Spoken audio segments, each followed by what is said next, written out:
When the wind hits hard and the walls feel thin, I come back to you, let the healing begin. My hands are shaking, my strength runs low, but you hold me steady. wherever I go. You are near to me, closer than my fear. When I call your name, you draw me here. You are my hiding place, My sanctuary, you are my hiding place, my rock, my shelter. my soul can rest. My soul can rest in you. You are my hiding place, My rock, my refuge.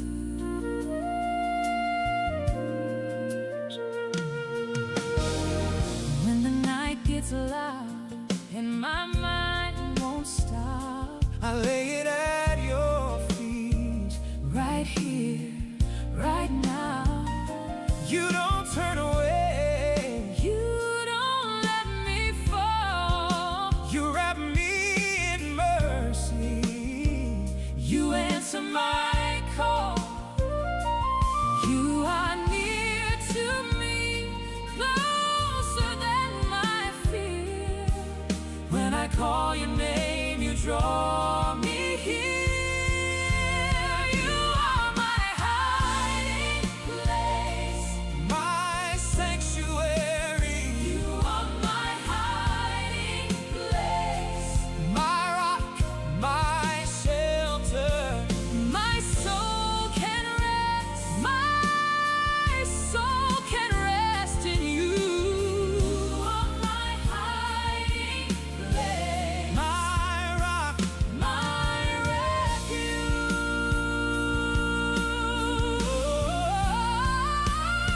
so I will run to you.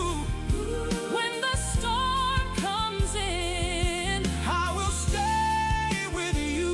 where I have always been, Safe in your hands, safe in your hands, held by your grace. held by your grace. I am not lost. I am found in this place.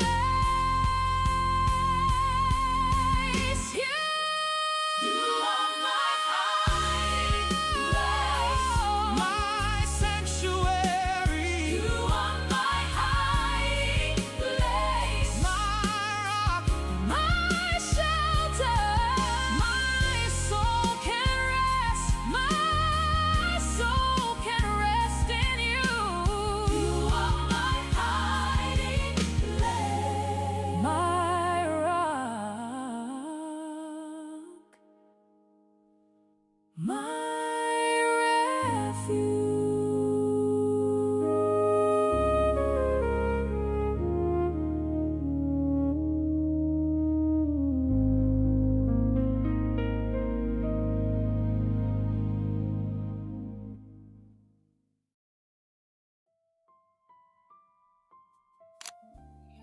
Shalom saudaraku, saya baru aja mengalami peristiwa yang cukup menyedihkan di mana keponakan saya yang udah menyebut istri saya mama ya, dia salah paham dan emosional dan dia sebetulnya sudah bersama dengan kami lebih dari 10 tahun, tapi karena satu hal yang kecil mungkin menumpuk ya, akhirnya dia bilang, saya pamit, saya mau keluar aja.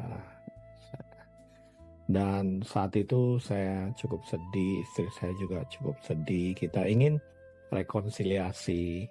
Dan akhirnya saya bilang, udah tenang dulu, tenang dulu. Setiap kita tidak ada yang sempurna. Dan esok harinya kasih karunia Tuhan selalu baru ya. Jadi tiba-tiba dia sudah baik sendiri dan rekonsiliasi dengan istri saya dan semuanya baik sampai hari ini. Nah, saudara, saya sendiri seringkali juga ditolong oleh Tuhan ketika saya ingin emosional. Sepertinya Tuhan itu menghindarkan saya dengan situasi yang tidak tepat sehingga saya menahan diri, dan ketika saya tahu aslinya tidak demikian, akhirnya saya cukup menyesal dan bersyukur saya tidak marah dengan orang-orang yang ingin saya marahin waktu itu. Nah, saudara dikasih Tuhan, pada saat ini saya ingin membagikan cerita juga firman Tuhan tentang bagaimana kita bisa mengendalikan emosional kita dengan respon yang benar, ya. Ini saya tulis dari pengalaman saya juga. Saya ingat firman Tuhan lalu saya tuliskan juga, ya. Jadi inilah 5 cara mengendalikan emosi dengan respons yang benar, ya. Saya ambil dari perspektif Alkitab dan neuroteologi. Prinsip utamanya sebenarnya emosi bukanlah dosa, ya. Emosional itu emosi yang berlebihan, itu yang meleset, ya. Yang menentukan adalah bagaimana kita merespon emosi tersebut, ya. Tuhan tidak memanggil kita untuk menjadi manusia yang kaku tanpa emosi, tapi menjadi orang yang bisa mengendalikan emosi kita dengan dipimpin oleh Roh Kudus dan diingatkan oleh firman, dan selalu memiliki pikiran yang diperbaharui. Saudaraku, Efesus 4 ayat 26 berkata, apabila kamu menjadi marah, ya, pada waktu kita marah, ayo janganlah kita berbuat dosa, jangan sampai berlebihan. Bahkan jangan dibiarkan sampai matahari terbenam, sebelum itu padamkanlah amarahmu, gitu maksudnya, ya. Jadi yang pertama itu pengalaman saya, kita perlu berhenti sebelum bereaksi. Jadi otak kita diberi kesempatan berpikir, ya, apa risikonya kalau marah. Dasar firman-Nya di Yakobus 1 ayat 19-20 ini sering saya berikan kepada kita yang mau mengendalikan emosi. Saudara-saudaraku yang kekasih, ingatlah hal ini, setiap orang hendaklah cepat untuk mendengar tapi lambat untuk berkata-kata, dan juga lambat untuk marah, sebab amarah manusia tidak mengerjakan kebenaran di hadapan Allah. Ini sering saya pakai ketika saya mengajar konseling, ya. Kita banyak mendengar, ya, 2 telinga 1 mulut, dan ketika kita mendengarkan orang, emosi kita terkendali, dan orang yang kita dengarkan juga emosinya terkendali karena curhat, ya. Nah, saudaraku, penyebabnya emosi itu bereaksi terlalu cepat. Itu sebabnya kita harus berhenti sejenak. Emosi itu mengikuti letupan dari hormon kita, ya. Hormon mungkin kortisol, ya, mungkin hormon dopamin atau adrenalin, ya. Dan itu rasanya ingin meledak, dipuaskan gitu. Kalau kita berhenti sejenak itu aman, ya. Ya, atau kita tidak mendengarkan secara utuh, otak logika kita tidak berjalan dengan logis, ya. Dan ego kita ingin segera membela diri dan membereskan, ya. Kalau gitu rasanya nggak puas gitu. Itu sebabnya ketika kita berhenti sebentar, ya, berhenti sejenak, ya. Bahkan kita berdoa sebelum berbicara. Kalau kita bisa berbahasa roh, berdoa Tuhan tolong, dan mendengarkan lebih banyak daripada berbicara, dan memikirkan dampak sebelum merespon, ya, hasilnya itu kita tidak perlu menyesal di kemudian hari, dan itu membawa kedamaian. Dan keputusan kita jauh lebih bijaksana dan hubungan tetap terpelihara. Ya, itu yang sering saya lakukan dengan istri saya, dengan anak saya, dengan orang-orang sekeliling saya, ya. Berhenti sejenak, ya. Secara neuroscience, ketika kita berhenti sejenak itu sebelum bereaksi, maka otak human brain prefrontal cortex mempunyai waktu untuk mengendalikan otak emosi, yaitu amigdala, sehingga keputusan lebih rasional dan sesuai dengan kehendak Tuhan daripada sekedar memuaskan ledakan emosi, walaupun itu rasanya lega, ya, tapi penyesalannya di kemudian hari. Jadi prinsipnya respon yang benar selalu lebih kuat daripada reaksi yang cepat. Selalu berhenti sejenak, mikirkan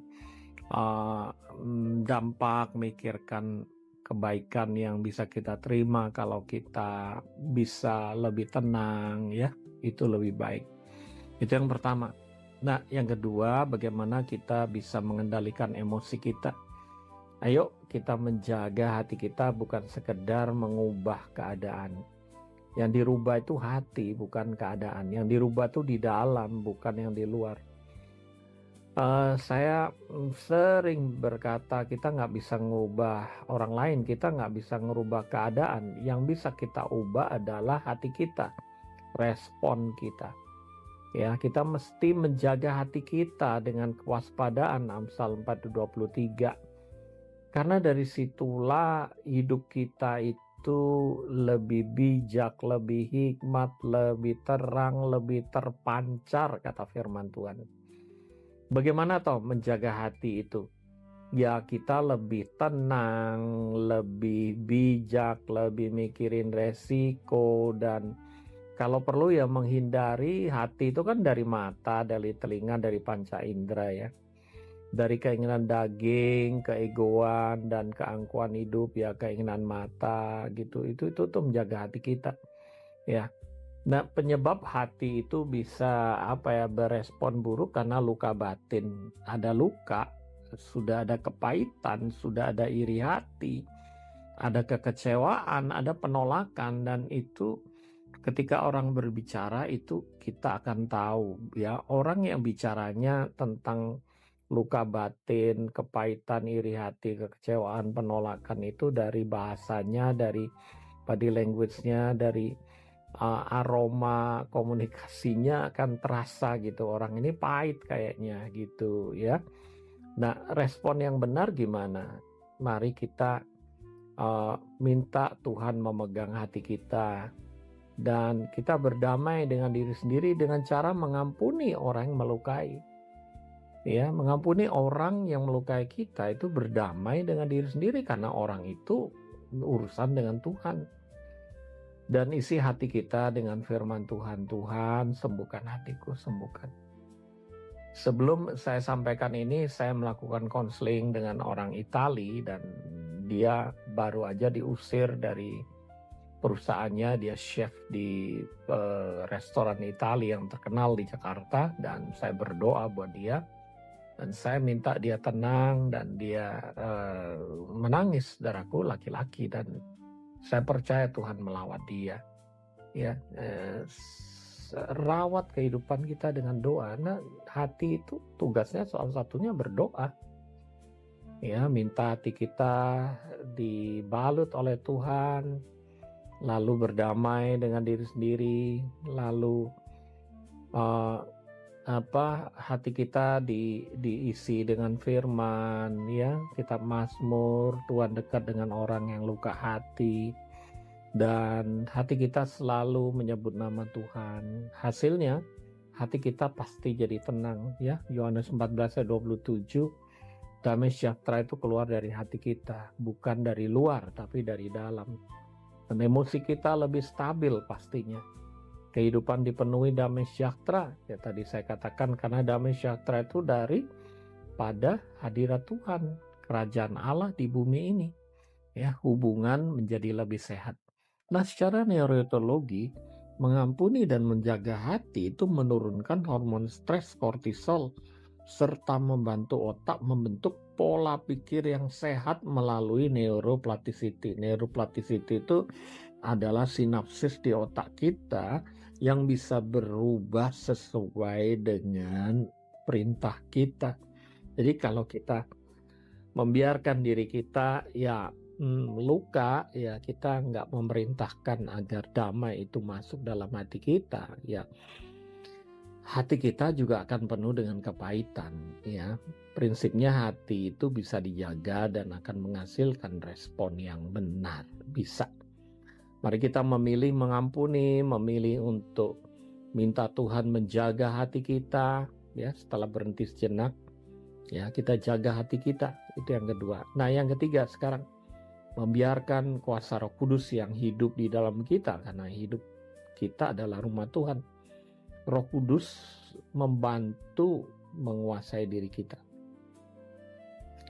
Galatia 5, 22, 23, inilah buah Roh Kudus, yaitu kasih, sukacita, damai, kesabaran, kemurahan, kebaikan, kesetiaan, kelemah lembutan, penguasaan diri. Tidak ada hukum yang menentang hal-hal ini. Artinya ini pasti terjadi, saudaraku. Kalau kita hidup dalam Tuhan, kita bisa minta, Tuhan Roh Kudus, tolong aku supaya aku bisa menguasai diri. Saudaraku, kita emosional itu karena keinginan daging. Daging itu tubuh dan jiwa, ya. Selalu ingin dipuaskan, ingin membalas. Ego kita terluka, harga diri kita terluka. Ya, hawa nafsu menguasai hati untuk membalaskan perbuatan orang itu. Dan kita biasanya mengandalkan kekuatan sendiri. Pokoknya saya puas dulu, nanti urusan Tuhan nomor 2. Mas, saudaraku, hal itu sebetulnya perlu dipikirkan. Ya, kalau dibandingkan dengan respon yang benar apa? Mari kita minta Tuhan menjagai hati kita. Kita berdoa minta Roh Kudus yang bekerja, melatih penguasaan diri, memimpin hati kita. Ayo kamu tenang, diam, tenang, tarik napas, keluarkan napas, minum air putih, menghindari dengan orang itu. Saya seringkali kalau emosi, ya saya meeting, saya keluar ke toilet, saya cuci muka, saudaraku. Memang menyalipkan keinginan daging itu, tidak gampang, ya.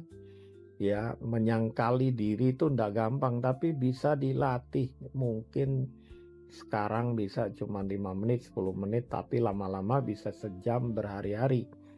Dan biarkan hidup kita, pikiran kita, perasaan kita dipimpin oleh firman yang ada dalam diri kita. Itu sebabnya firman itu penting. Mazmur 23, God is my shepherd, I shall not want. Tuhan adalah gembalaku, tidak berkekurangan aku. Filipi 4 ayat 13. Segala perkara dapat aku tanggung dalam Dia yang memberi kekuatan kepada aku. 1 Yohanes 4 ayat 4, roh yang di dalam aku lebih besar, ya. Kita diberi kuasa untuk menginjak ular kalajengking. Segala emosi yang bukan dari Tuhan ditengking dalam nama Yesus. Biasanya emosi bisa lebih terkendali, saudaraku. Hubungan dipulihkan, itu hasilnya, ya. Karakter Kristus makin nyata, damai sejahtera bertambah-tambah, gitu, ya. Secara neuroteologis, saudaraku, doa, penyembahan, dan perenungan firman secara konsisten akan memperkuat jalur syaraf yang mendukung penguasaan diri, sehingga respon menjadi semakin serupa Kristus, ya. Itu yang namanya limbik system, hipokampus, parietal lobes, itu di otak kita, tempat di mana Allah bekerja, itu akan semakin kuat dengan doa, penyembahan, dan perenungan firman di alam bawah sadar kita yang berkuasa 88%. Jadi prinsipnya orang akan dipenuhi oleh Roh Kudus jika tidak dikuasai emosinya. Orang dipenuhi Roh Kudus tidak dikuasai emosinya, sebaliknya begitu. Ya, orang bisa menguasai emosi dipenuhi Roh Kudus. Orang yang dipenuhi Roh Kudus bisa menguasai emosinya. Ya, jadi masih ingat ya. Yang pertama, ayo tenang dulu. Yang kedua, berikan hati kita kepada Tuhan supaya kita bisa menjaga hati. Yang ketiga, izinkan Roh Kudus menguasai diri kita, ya. Dan yang keempat, mari kita perbaharui pikiran kita, hati kita itu dengan firman, ya. Roma 12 ayat 2 berkata, "Janganlah kamu menjadi serupa dengan dunia ini, tetapi berubahlah oleh pembaruan budimu, sehingga kamu dapat membedakan manakah kehendak Allah, apa yang baik, yang berkenan kepada Allah, dan yang sempurna." Ya, kita minta Tuhan Roh Kudus, perbaruilah hatiku, ya ubah hatiku seputih salju, ya. Jadi pikiran kita itu sering negatif, saudaraku, perlu diubahkan. Kita penuh dengan keraguan, kekhawatiran, ketakutan. Kita tidak ingin trauma masa lalu itu terjadi lagi. Dan kita punya cara pandang dunia yang selalu mementingkan diri sendiri dan mengorbankan orang lain, ya. Itu bisa dirubah dengan respon yang benar, merenungkan firman. Setiap hari kita pegang firman yang menguatkan. Tuhan beserta aku, hidupku rumah Tuhan.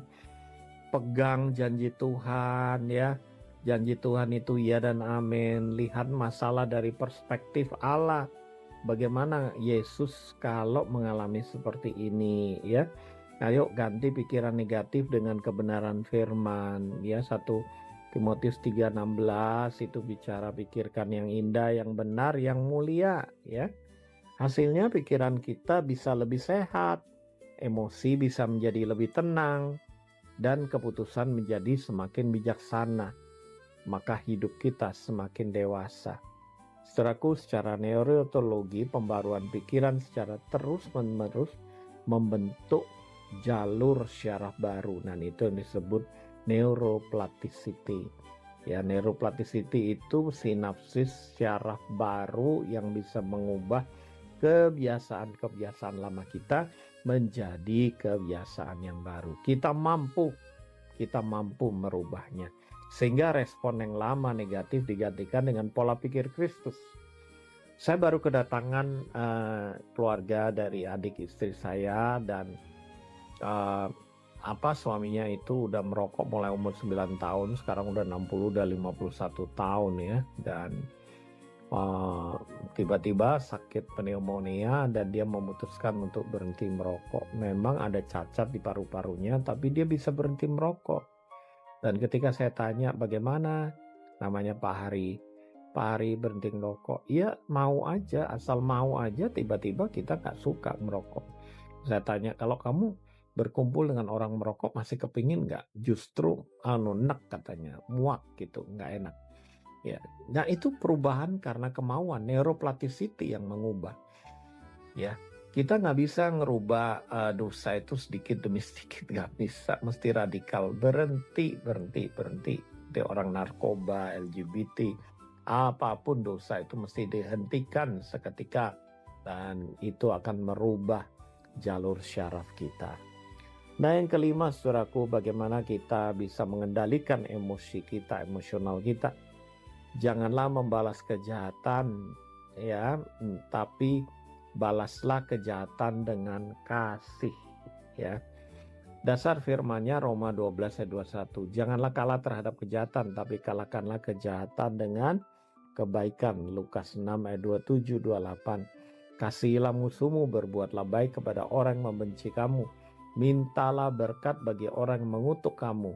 Berdoalah bagi orang yang mencaci kamu. Saudaraku, hal ini bisa terjadi karena kita punya keinginan membalas. Kita ada kebencian, ada kepahitan, ada harga diri yang terluka. Dan itu biasanya menuntut ingin dipuaskan. Tapi respon yang benar itu mengampuni, ya. Mengampuni itu berdamai dengan diri sendiri. Mendoakan itu merawat hati kita dengan Tuhan. Tetap berbuat baik adalah eksekusi dari firman Tuhan. Dan menyerahkan penghakiman kepada Tuhan. Hasilnya kita bebas dari kepahitan, hati dipenuhi kasih, menjadi serupa dengan Kristus dan menang atas kejahatan. Secara neurologi, saudaraku, mengampuni mengurangi stres kronis. Ya, hormon kortisol itu bisa dikendalikan. meningkatkan ketenangan emosi ya, lebih ke arah serotonin ya, dan memperkuat kesehatan mental maupun spiritual. Saudaraku, kasih adalah respon tertinggi. Kasih adalah respon tertinggi terhadap setiap emosi negatif. Karena yang terbesar adalah kasih dari iman dan pengharapan. Nah, kesimpulannya sekarang adalah emosi adalah bagian dari kemanusiaan. Tetapi Allah memanggil kita untuk tidak dikuasai oleh emosi, melainkan dipimpin oleh Roh Kudus. Respon yang sesuai firman akan menghasilkan damai, hikmat, dan karakter Kristus dan kehidupan yang memuliakan Tuhan. Coba kita ulangi lagi ringkasan 5 cara mengendalikan emosi ya. Pertama, berhenti sebelum bereaksi. Yakobus 1 ayat 19-20. Lambat berkata-kata, lambat untuk marah. Yang kedua, menjaga hati kita, Amsal 4:23, karena hati adalah sumber kehidupan. Yang ketiga, mari izinkan hati kita dipimpin oleh Roh Kudus. Galatia 5:22-23, buah roh menghasilkan penguasaan diri. Yang keempat, ayo kita mengalami metanoia, perbaharuan pikiran.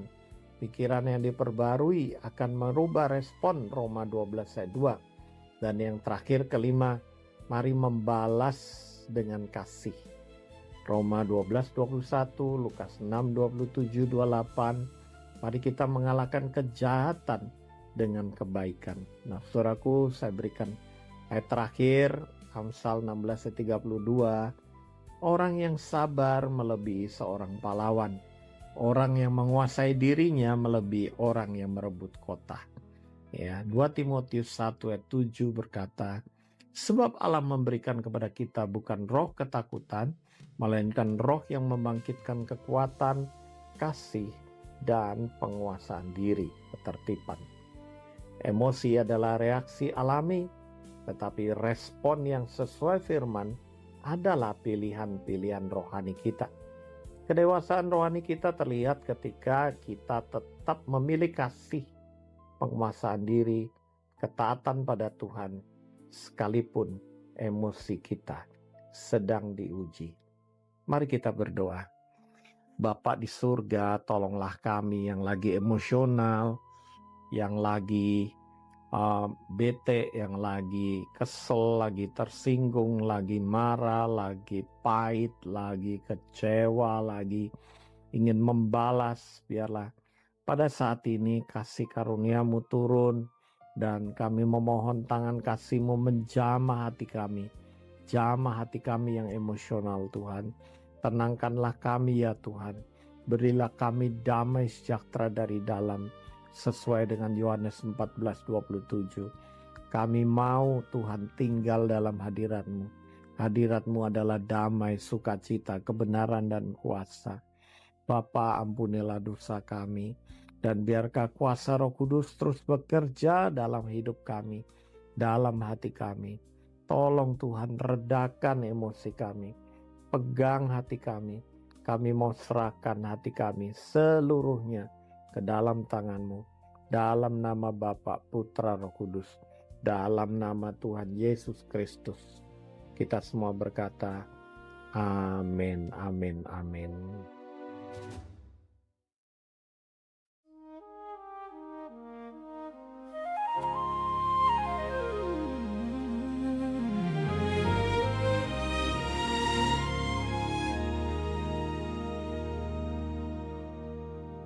When the wind hits hard and the walls feel thin, I come back to you, let the healing begin.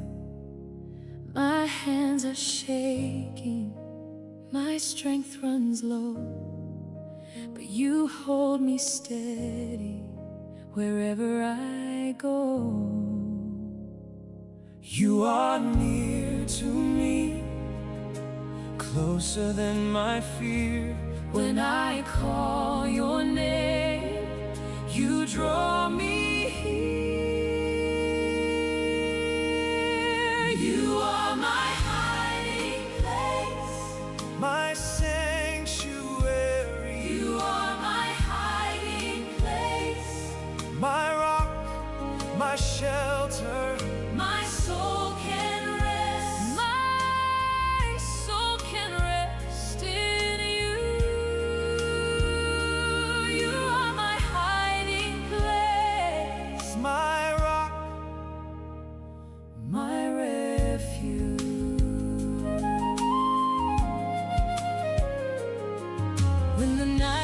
gets loud and my mind won't stop, I lay it at your feet, right here, right now. You don't turn away.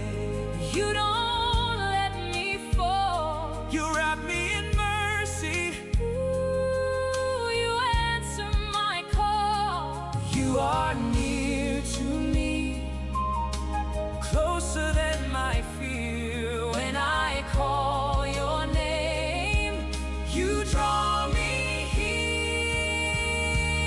You are my hiding place. my sanctuary.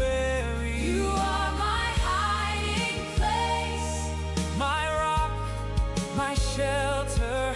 My soul can rest. My soul can rest in you. You are my hiding place. My rock, my refuge. So I will run to you. When the storm comes in, I will stay with you. where I have always been. Safe in your hands, held by your grace. I am not lost, I am found in this place. You are my hiding place, my sanctuary. You are my hiding place, My rock, my shelter. My soul can rest. My soul can rest in you. You are my hiding place, my rock, my refuge.